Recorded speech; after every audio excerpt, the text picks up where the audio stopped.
Hello मेरे प्यारे दोस्तों, कैसे हैं आप सभी। उम्मीद करते हैं सब बढ़िया होंगे। आज हम लोग स्टार्ट करने वाले हैं अर्थशास्त्र का चैप्टर 2, जिसका नाम है भारतीय अर्थव्यवस्था के क्षेत्रक, है ना। तो इसका जितना भी वीवीआई ऑब्जेक्टिव से जितना भी एमसीक्यूज इसमें बन सकते हैं, हम लोगों ने इसमें कवर किया हुआ है। तो बिना स्किप किए हुए आपको वीडियो पूरा देखना है, काफी इंपॉर्टेंट होने वाला है। तो सबसे पहला क्वेश्चन है, भारतीय अर्थव्यवस्था को कितने क्षेत्रों में बांटा गया है। तो भारतीय अर्थव्यवस्था को कितने क्षेत्रों में बांटा गया, एक, दो, तीन या चार, है ना। काफी आसान सा क्वेश्चन है। इसको ऑप्शन सी बिल्कुल करेक्ट है ना। तीन क्षेत्रों में बांटा गया। कौन कौन सा, प्राथमिक, द्वितीय और तृतीय क्षेत्र। हम सब इसको काफी डिटेल में पढ़ चुके हैं। बताइए, एक वस्तु का अधिकांशतः प्राकृतिक प्रक्रिया से उत्पादन किस क्षेत्र की गतिविधि है ना। प्राकृतिक प्रक्रिया से उत्पादन हो रहा है तो वो किस क्षेत्र की गतिविधि है, प्राथमिक, द्वितीय, तृतीय या सूचना प्रौद्योगिकी। तो जाहिर सी बात है कि प्राकृतिक प्रक्रिया से उत्पादन किया जा रहा है तो वो प्राथमिक क्षेत्र के अंतर्गत आता है ना। इसमें कृषि, मछली पालन और भी पशुपालन वगैरह इसके अंदर आ जाता है। क्वेश्चन नंबर 3 की तरफ बढ़ते हैं हम लोग। बताइए, किसी विशेष वर्ष में उत्पादित डैश के मूल्य के कुल योगफल को जीडीपी कहते हैं। जीडीपी का जो डिफिनेशन होता है वही पूछा गया है ना। तो किसके योगफल, किसके मूल्य के योगफल को जीडीपी कहते हैं, सभी वस्तुओं और सेवाओं के, सभी अंतिम वस्तुओं और सेवाओं के, सभी मध्यवर्ती वस्तुओं और सेवाओं के, सभी मध्यवर्ती एवं अंतिम वस्तुओं और सेवाओं के। तो ये मैं कई बार आप लोगों को बता चुका हूं कि सभी अंतिम वस्तुओं और सेवाओं के मूल्य को ही क्या कहते हैं, जीडीपी कहते हैं। सबको जोड़ दिया जाए। अंतिम वस्तु और सेवा का क्या मतलब होता है, क्यों करते हैं, इसके बारे में हम लोगों ने डिटेल में चर्चा किया।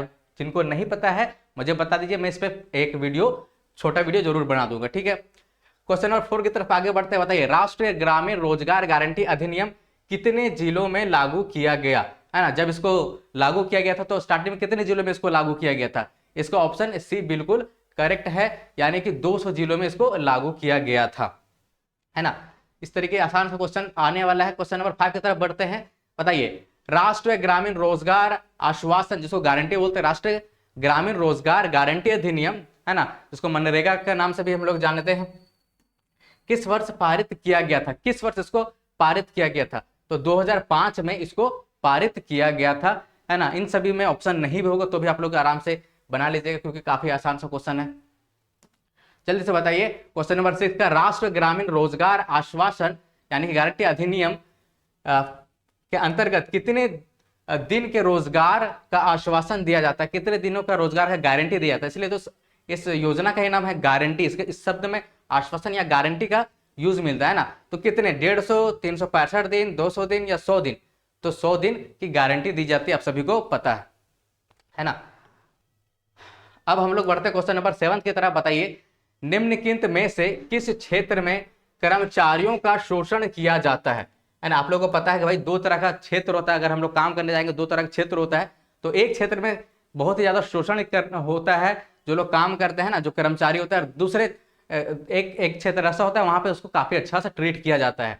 तो किस क्षेत्र में शोषण किया जाता है, संगठित क्षेत्र में, सार्वजनिक क्षेत्र में, असंगठित क्षेत्र में, सेवा क्षेत्र में। तो यहाँ तो संगठित और असंगठित क्षेत्र की बात हो रही है। संगठित क्षेत्र में काफी अच्छा ट्रीट किया जाता है, वहाँ वर्क कल्चर काफी अच्छा होता है।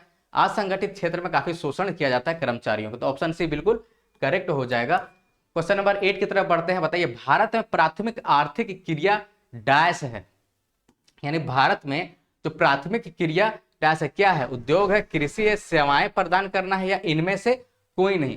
प्राथमिक क्रिया की बात हो रही है, कृषि हो जाएगी, है ना। कृषि क्षेत्र भी प्राथमिक क्षेत्र को कृषि क्षेत्र से भी हम लोग जानते हैं। चलिए बताइए, क्वेश्चन नंबर 9 का, कौन सा क्षेत्र भारत में सबसे बड़े रोजगार उत्पादक क्षेत्र के रूप में उभरा है ना। यानी कौन सा क्षेत्र है, तृतीय क्षेत्र है, माध्यमिक क्षेत्र, प्राथमिक क्षेत्र या विज्ञान और प्रौद्योगिकी क्षेत्र, है ना। ये पहले, इसमें पहले ना रोजगार उत्पादक यानी सबसे ज्यादा रोजगार पैदा कहाँ पे हुआ, तो ये तृतीय क्षेत्र में आज के समय में काफी ज्यादा रोजगार पैदा हो रहा है ना। लेकिन अभी भी प्राथमिक क्षेत्र में अच्छा खासा लोग लगे हुए हैं, लेकिन यहाँ पे रोजगार उत्पादक क्षेत्र के बारे में बात किया जा रहा है ना, क्योंकि नए नए जॉब अब कहाँ पे तेजी से बढ़ रहे हैं, तो तृतीय क्षेत्र में यानी सेवा क्षेत्र में बढ़ रहे हैं, ठीक है। चलिए क्वेश्चन नंबर 10 की तरफ बढ़ते हैं। बताइए, किस क्षेत्र में प्राकृतिक से प्राप्त उत्पादों को औद्योगिकरण की सहायता से अन्य प्रारूपों में बदला जाता है। ध्यान रहे, औद्योगिकरण के माध्यम से। तो औद्योगिकरण के माध्यम से कौन सा क्षेत्र होगा?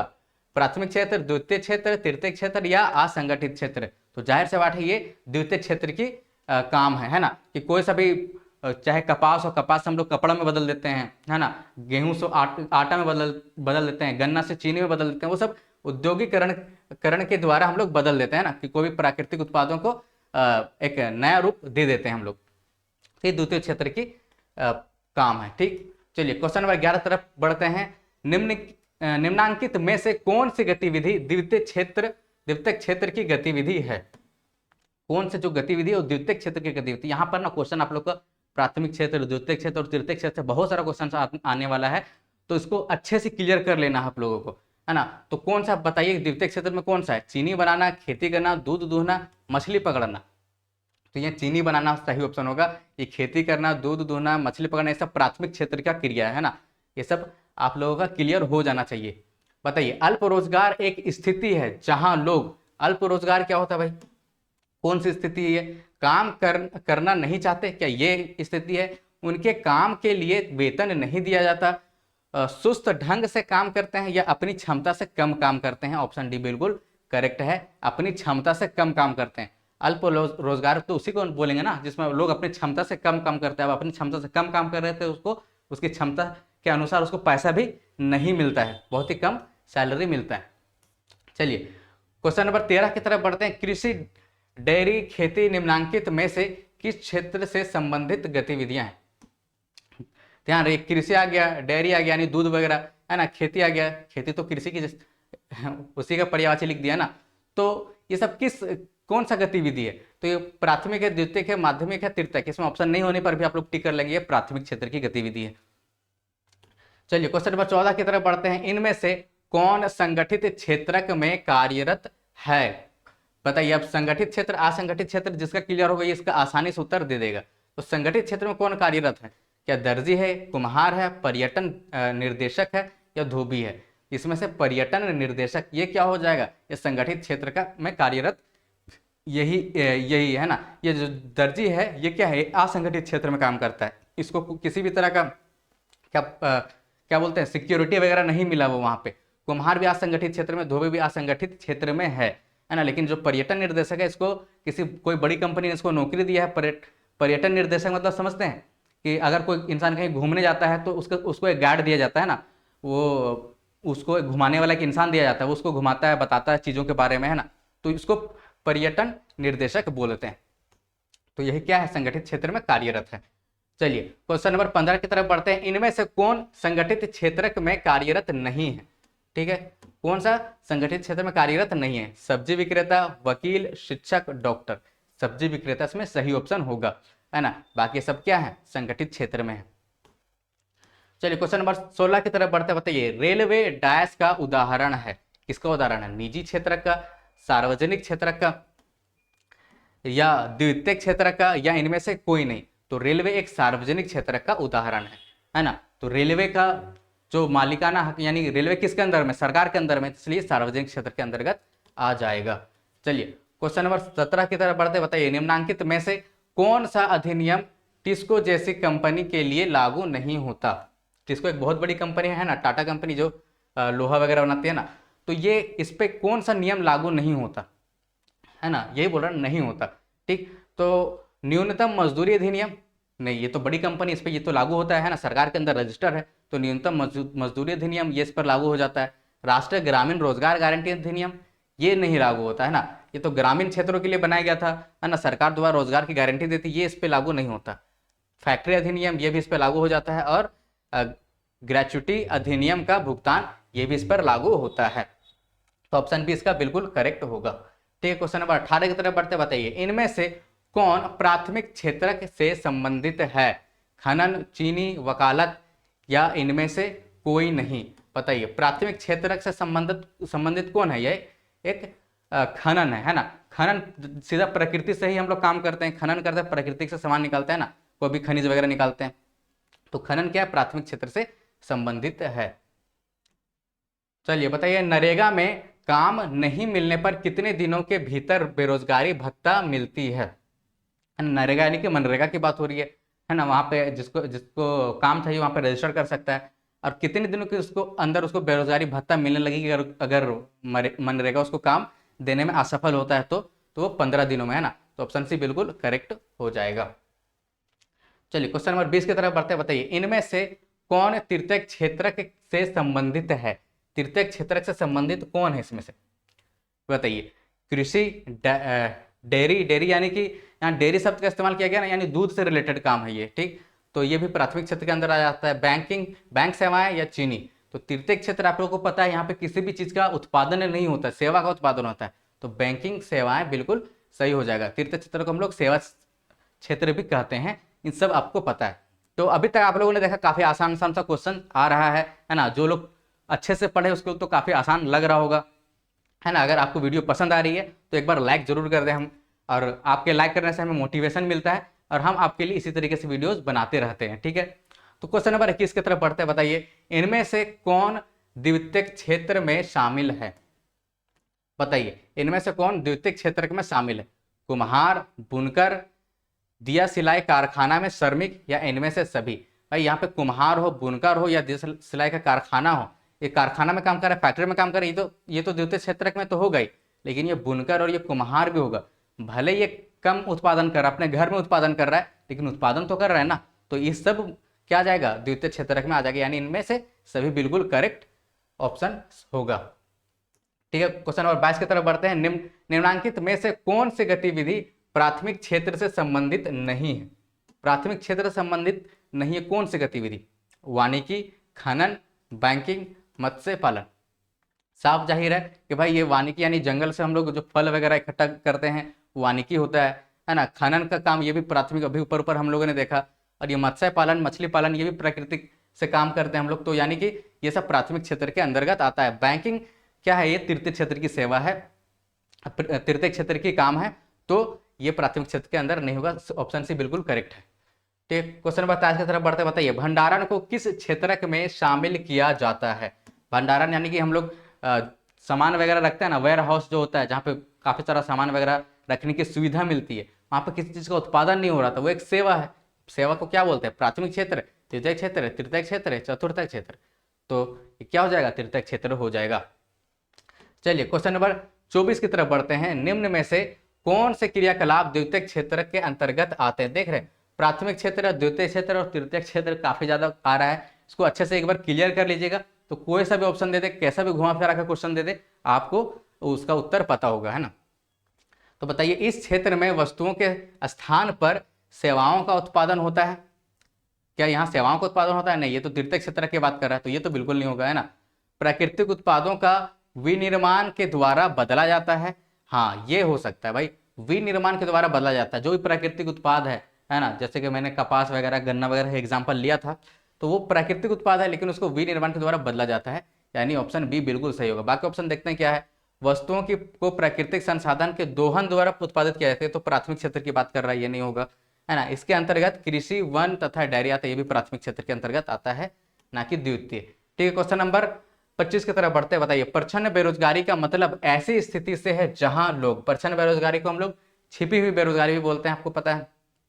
तो कैसी स्थिति है? बेरोजगार है, नियोजित है लेकिन कम वेतन अर्जित कर रहे हैं, नियोजित हैं लेकिन उत्पादकता शून्य, ये बिल्कुल सही है, ऑप्शन सी, है ना।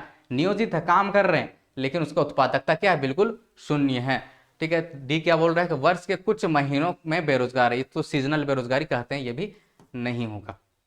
तो ऑप्शन सी बिल्कुल करेक्ट है। क्वेश्चन नंबर 26 की तरफ बढ़ते हैं। बताइए संगठित क्षेत्र का सही अर्थ चुने। संगठित क्षेत्र का सही अर्थ चुनना है आपको। बताइए यह उन उद्यमों को शामिल करता है जहां रोजगार की शर्तें नियमित है, ठीक है। ये तो ऑप्शन ए ही बिल्कुल सही लग रहा है ना, क्योंकि संगठित क्षेत्र की बात हम लोग कर रहे हैं, तो भाई ये उसमें वो उद्यम शामिल है जिस शामिल करता है जहां रोजगार की शर्तें नियमित है, रोजगार की शर्त वगैरह वहां पे नियमित होते हैं। ऑप्शन ए तो बिल्कुल सही है। बाकी ऑप्शन क्या कर रहा है?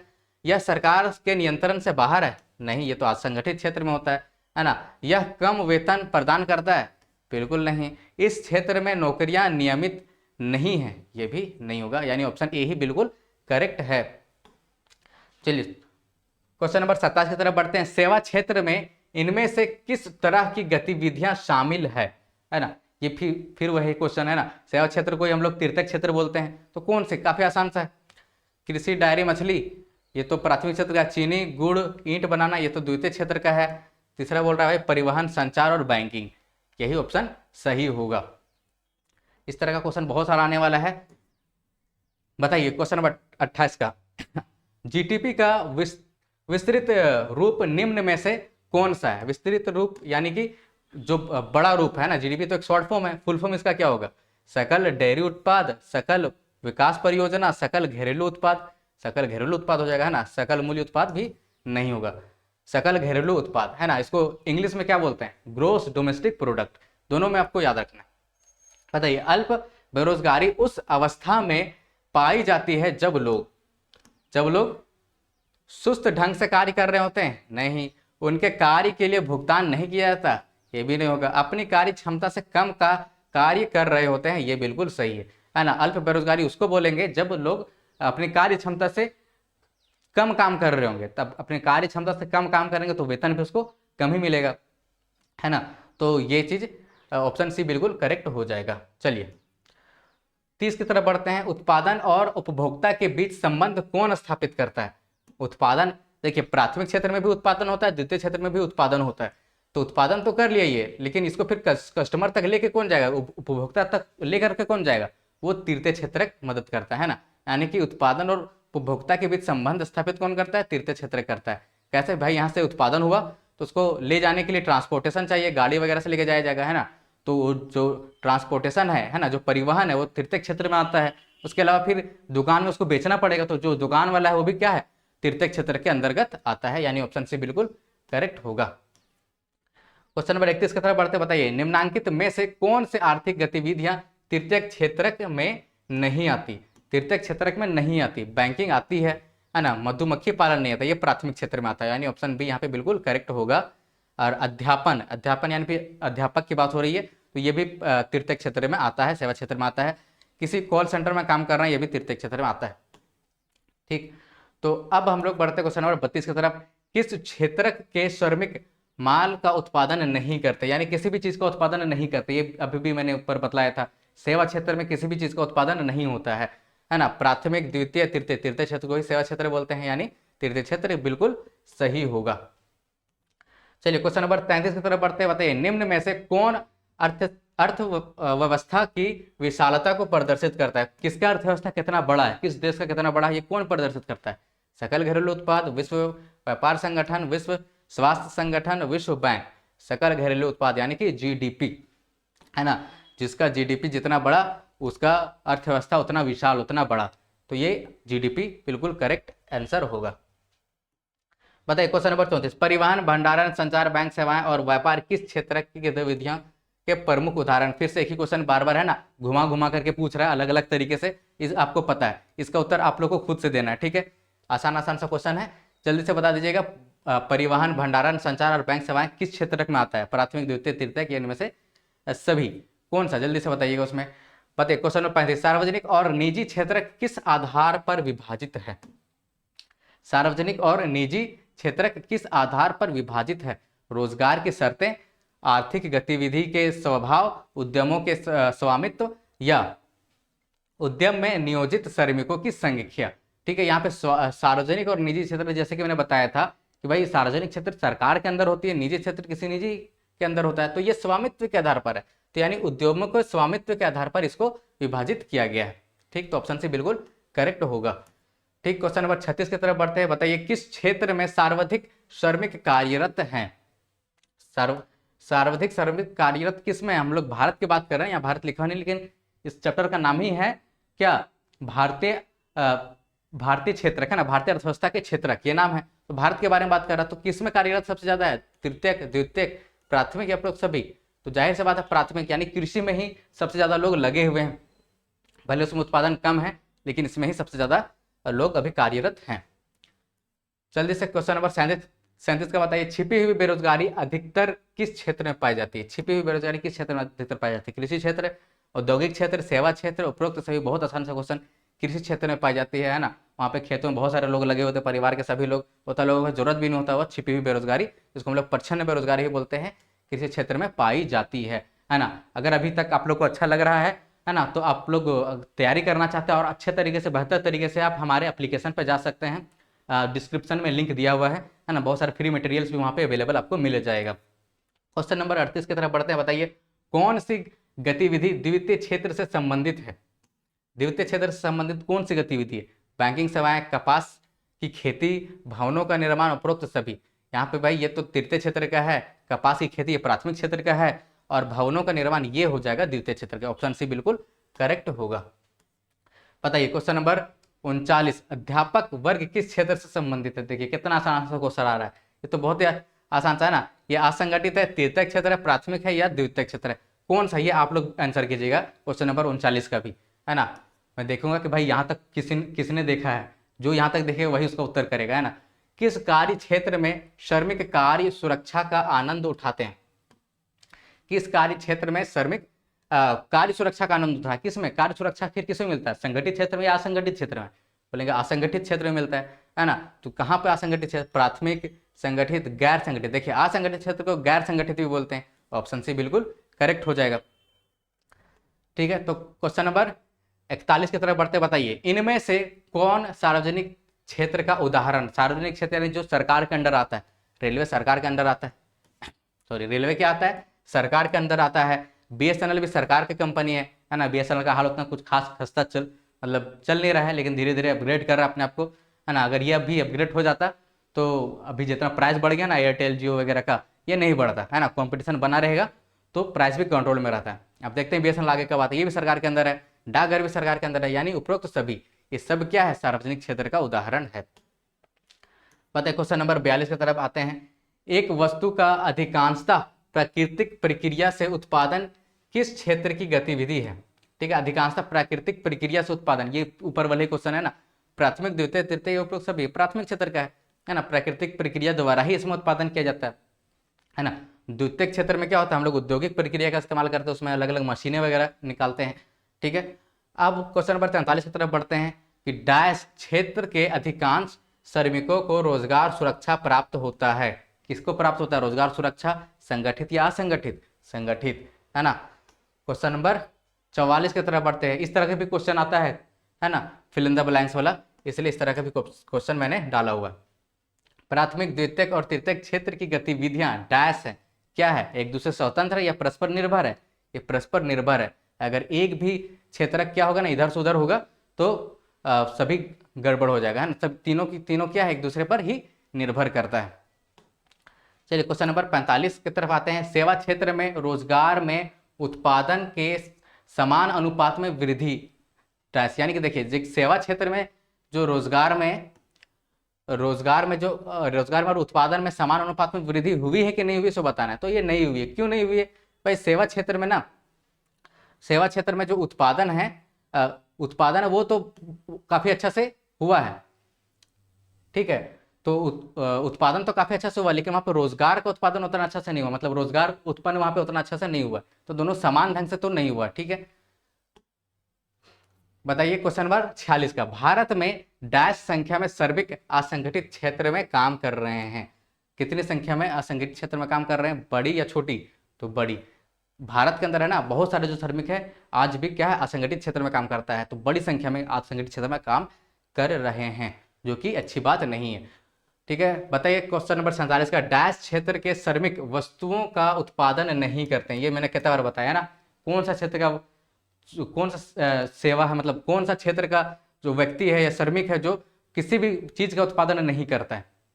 किसका? कृषि क्षेत्र का। कृषि क्षेत्र में तो उत्पादन होता ही है।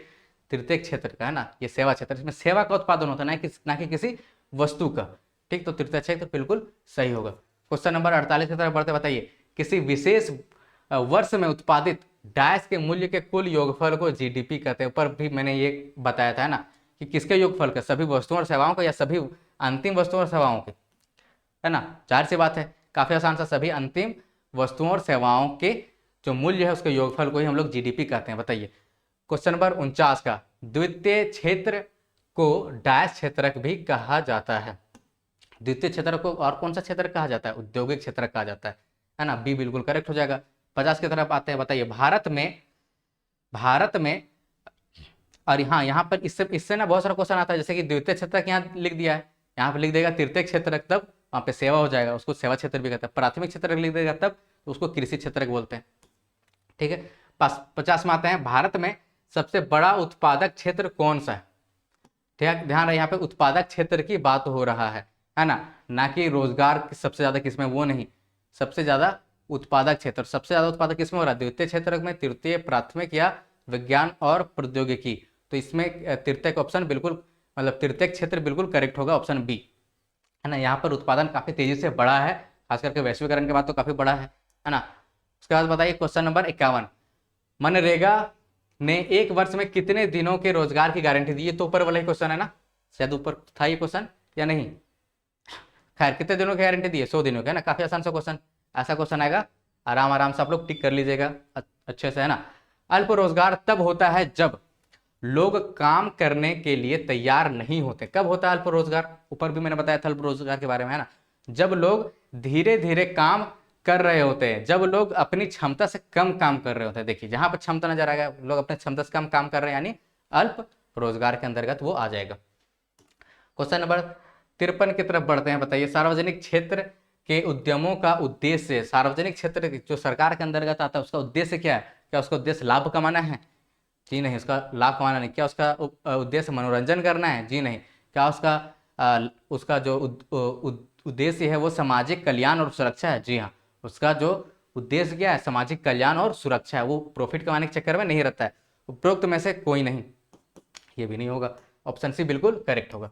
चलिए क्वेश्चन नंबर 54 की तरफ बढ़ते हैं। निम्नलिखित में से कौन तृतीय क्षेत्र के अंतर्गत आता है? फिर से वही क्वेश्चन, कौन सा तृतीय क्षेत्र के अंदर आता है? परिवहन, संचार, सी में बोल रहा है ए और बी दोनों, या उपरोक्त में से कोई नहीं?